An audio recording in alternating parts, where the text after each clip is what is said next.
Olá, assinante Monet, seja bem-vindo a mais esse programa Portfólio Monet. Hoje a gente vai falar um pouquinho sobre o que aconteceu em junho e como você deveria se posicionar daqui para frente com os seus investimentos. Muito bem, nesse mês que passou, junho, de 2022, a gente teve severas quedas na bolsa, nos mercados, e a gente vai ver exatamente os motivos que causaram essa queda e como é que você deve se posicionar daqui para frente, porque o cenário continua bastante desafiador dentro dos conceitos que a gente tem analisado aqui, tá? Então, a gente vai seguir uma agenda aqui quando a gente vai falar um pouquinho sobre os mercados, o que aconteceu durante o mês de junho, o que causou realmente essas quedas que a gente vai comentar. Vou falar um pouquinho do que está acontecendo no mundo, para você ter um big picture, né? O que está acontecendo e que move os mercados em termos macroeconômicos. Vou falar um pouquinho do Brasil, né? Como é que isso se insere dentro do contexto brasileiro. Como você sabe, o Brasil, dentro dos mercados, né? Dentro dos mercados globais, é simplesmente um pedaço bastante pequeno, então sofre influência de diversos outros mercados. Então é super importante a gente entender como é que o Brasil está inserido no mundo e, por fim, as nossas carteiras de investimento que você já conhece, você já acompanha aqui, tá? Bom, então, primeiramente aqui, a gente está vendo essa tela, basicamente muita coisa vermelha, né? Praticamente todos os índices em vermelho, os mercados de risco caindo bastante, né? Quando a gente está falando do Ibovespa, uma queda no mês de 11,5%, uma queda que não se via nesse mês há muitos anos.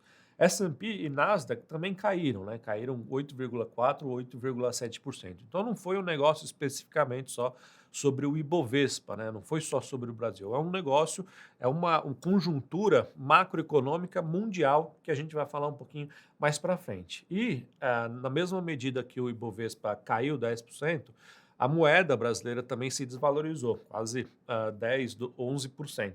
E aí a composição do Ibovespa caindo 10 em reais com o dólar se apreciando, né, o dólar se apreciando frente ao real, a gente tem mais 10% de perda em dólar sobre o Ibovespa. Então foi um mês bastante ruim para os mercados de maior risco. Tá? Commodities também sofreram relativamente bem, petróleo caindo quase 8% nesse mês. Nesse começo de julho, o petróleo continua caindo para patamares perto de US$ 100.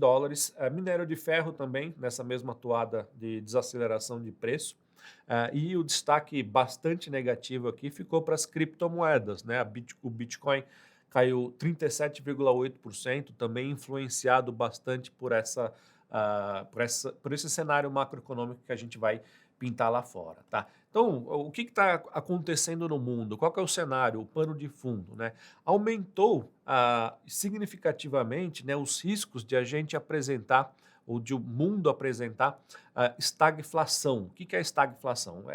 No final do dia, o mercado apresentando uma taxa de inflação elevada e também o mercado tendo, nas suas principais economias, um crescimento bastante limitado. Enquanto você tem essa inflação alta e crescimento baixo, é o que a gente chama de estagflação. Acho que é um dos piores momentos econômicos para mercado, como quando a gente olha para o histórico, né, o mercado sempre desempenhou relativamente mal quando existe essa combinação de inflação alta ah, eh, com o PIB, né, das principais economias não crescendo. E o que eu fiz questão de colocar aqui nesse slide é exatamente demonstrando que a inflação ao consumidor lá nos Estados Unidos permanece em alta e provavelmente deve continuar mais ou menos nessa toada, né? A gente vê que o índice divulgado lá em maio, o índice de inflação ao consumidor foi de 8,3%, enquanto que o consenso, ou seja, quanto o mercado esperava, era de 8,1%. O resultado final foi acima do que o consenso estava esperando. Em junho, dia 10 de junho, também foi anunciado o CPI, né? A inflação novamente. Era esperado 8,3 e o resultado foi de 8,6. Então, novamente, uma inflação que veio de forma superior ao que estava sendo esperado. E agora, dia 13 de julho, vai ser novamente informado, né? Uma inflação mensal. Está se esperando, na comparação anual, 8,7. Então, a gente vê que mês após mês, a inflação continua sendo uma eterna vilã desse nosso mercado, tá? Agora, o que que tem acompanhado essa queda e preocupado os investidores, né? Junto com a estagflação, ou junto com a inflação, na verdade, a estagflação é a composição de um cenário inflacionário com um momento ruim em termos de crescimento econômico. E o que a gente vê exatamente nesse gráfico é um índice chamado de PMI. O PMI é um índice de atividade econômica, nesse caso aqui, proveniente lá dos Estados Unidos, né? E os últimos dados que foram informados, basicamente a gente está numa descendente em termos de atividade econômica. A gente vê claramente ali que em 2020, durante a pandemia, a gente teve uma forte queda, depois um retorno bastante amplo, um certo platô, mas a tendência agora é de queda. Então a gente está com esses dois panoramas que em conjunto dificultam bastante a dinâmica de mercado para ativos de risco, tá? Agora, outra coisa importante que a gente viu acontecendo mais recentemente foi a ata do Fed. O Fed é o Banco Central norte-americano que discute a política monetária e decide se vai subir ou cair a taxa de juros lá nos Estados Unidos.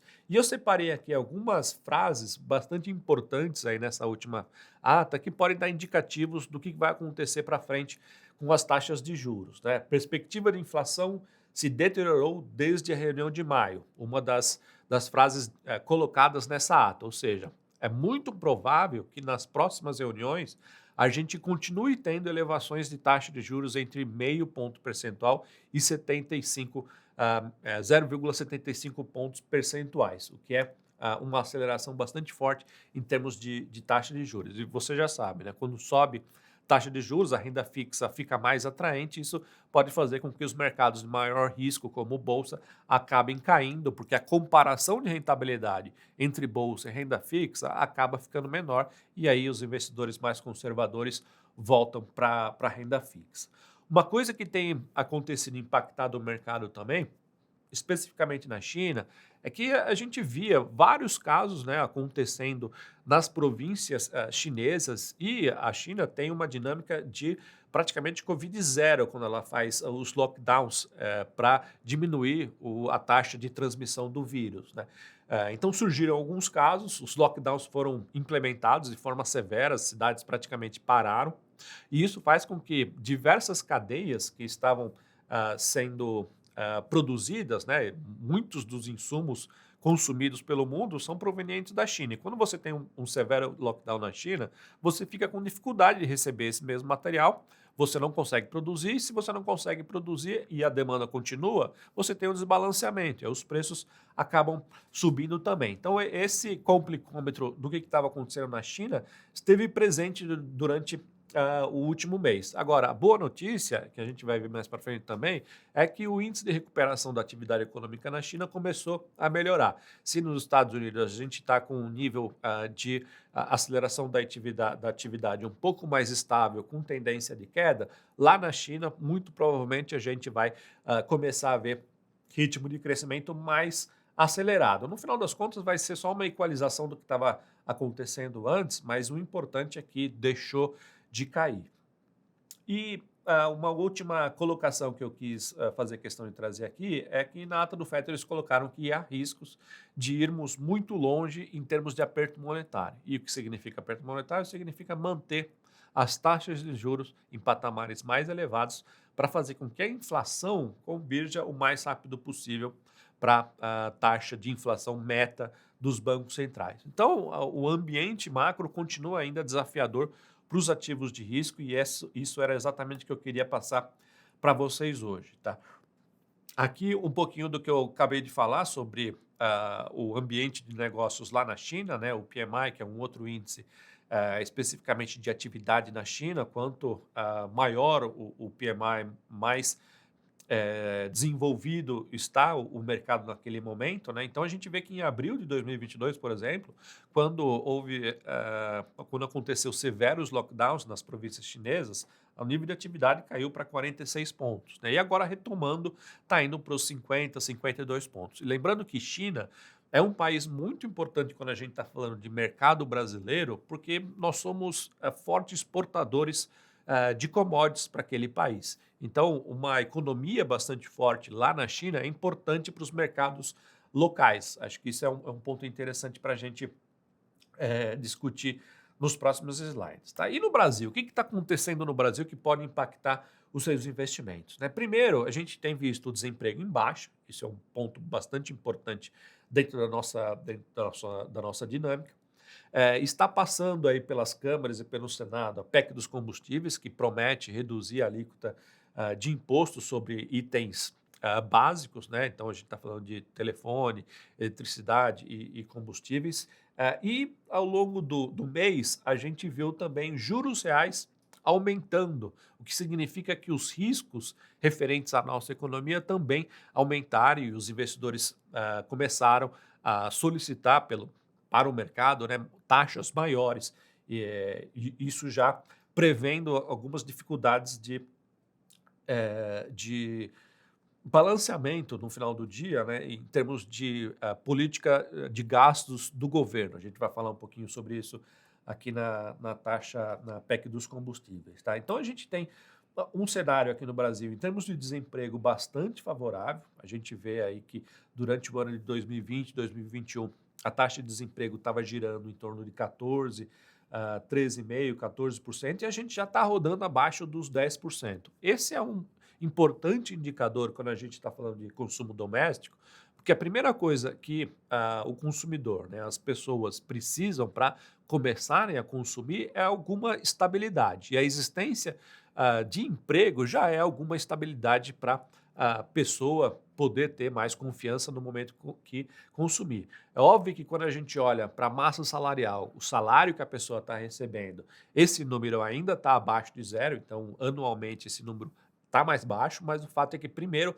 a gente vê andando, né, a taxa de desemprego e geralmente o aumento nos salários acaba acontecendo lá para frente. Então, em termos de cenário macroeconômico brasileiro, apesar de a gente estar com um patamar alto em termos de taxa de juros, o desemprego tem evoluído relativamente bem nesse período. E aqui um pouquinho do que eu comentei com relação a salários, né? O salário médio lá em momentos próximos de 2020 estava aí nesses R$ 2.900 por mês e hoje a gente está girando perto dos R$ 2.600, mas a gente já verifica uma certa recuperação. Então não dá para negar que aqui no Brasil a gente está com um certo nível de aceleração econômica, tá? Não estamos crescendo 2,5%, 3% do PIB, mas é fato que estimar algo perto de 1% de crescimento esse ano é possível sim, e acho que alguns economistas também já dão isso como certo. Só que 1%, quando a gente divide isso para os próximos anos, é um número relativamente pequeno, perto das necessidades de crescimento que a gente possui para fazer realmente os mercados andarem de maneira mais rápida. Tá? Então, a gente tem acompanhado de forma bastante próxima dessa dinâmica do mercado brasileiro, né, que tem reagido relativamente bem, mas os níveis de crescimento permanecem ainda relativamente fracos. Agora, uma coisa que tem assustado bastante os mercados nesse momento é a PEC dos combustíveis, né? Tem vários apelidos dessa PEC, mas o fato é que o que essa PEC busca é reduzir a alíquota de ICMS em itens básicos, como combustíveis, telefone e também energia elétrica, mas junto com essa PEC dos combustíveis, foram inseridas alguns gastos adicionais relativos ao Auxílio Brasil e também vale para os caminhoneiros, né, para gastarem em combustíveis. Isso, obviamente, que é extremamente bom para a economia, mas quando a gente olha para as contas governamentais, gastar mais do que você consegue arrecadar, isso pode criar um problema lá na frente, que vai fazer com que o governo tenha que imprimir mais dinheiro, imprimindo mais dinheiro dá mais inflação. Então, o mercado começou a ficar mais nervoso nesse momento, justamente porque imaginou-se que o acerto de contas do governo seria mais rápido. Mas como está acontecendo esses gastos adicionais, isso deve ficar um pouco mais para frente. Tá? E, obviamente, que isso sempre causa alguns ruídos políticos que acabam impactando também o mercado que a gente viu acontecendo nesse mês de junho. Tá? Agora aqui, um gráfico bastante interessante que eu queria fazer questão de vocês entenderem, né? Isso daqui são os juros, basicamente, dos títulos indexados ao IPCA. Então, sempre quando a gente está olhando para um título de renda fixa IPCA+, a gente tem a rentabilidade refletindo a inflação mais uma taxa real, né? Então, é por isso que você vê IPCA mais 5,5, IPCA mais 6, IPCA mais 7,5. E quando essa curva em laranja é exatamente a curva de juros reais há 30 dias, 30 dias a partir do momento de hoje, né? Então, 30 de maio, essa era a curva que, que os títulos indexados à inflação estavam pagando. Então, dependendo do vértice ali, de 1 ano, 2 anos, 3 anos, essa era a taxa de juros real. Então, se a gente pegasse, por exemplo, um tesouro IPCA mais de 4 anos, estaria pagando ali, 30 dias atrás, IPCA mais 5,5%. Agora, quando começou a evoluir toda essa dinâmica da PEC dos combustíveis e mais gastos do governo, a gente percebeu que essa curva começou a se elevar. E isso acontece quando você tem maior riscos com relação à inflação e a toda a dinâmica de gastos versus receita do governo. Então, ao longo do mês, a gente viu uma desvalorização também dos títulos de renda fixa ligados à inflação, ocasionados por essa questão ligada aos gastos do governo, que podem ser maiores do que o mercado estava antecipando, tá? E se você quiser aprender a investir melhor e seguir as nossas carteiras, não deixe de curtir esse vídeo, ativar o sininho, se inscrever e comentar aqui embaixo.